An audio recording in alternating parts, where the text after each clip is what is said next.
Hey everyone, how are you? Welcome back to my another video. Today we will learn how to delete all comments in Google Sheets. So let's get started. At first you have to open your Google Sheets software and we can see here some text available here. Now you want to delete all comments to this sheet. Now I am create some comment to this sheet. Go to the insert menu,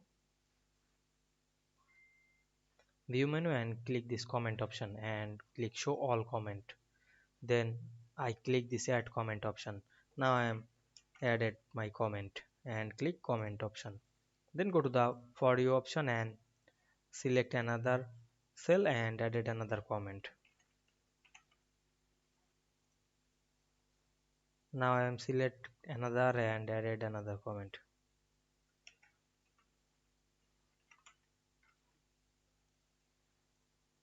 Then close the window.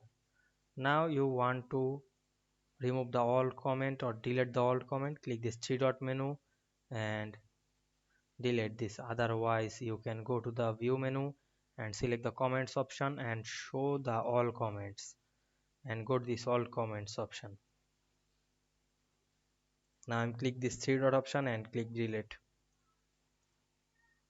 and again make the same process. Now we can see we delete all comments very easily. I hope you understand this process. If this video helped you, don't forget to subscribe my channel. Thanks for watching.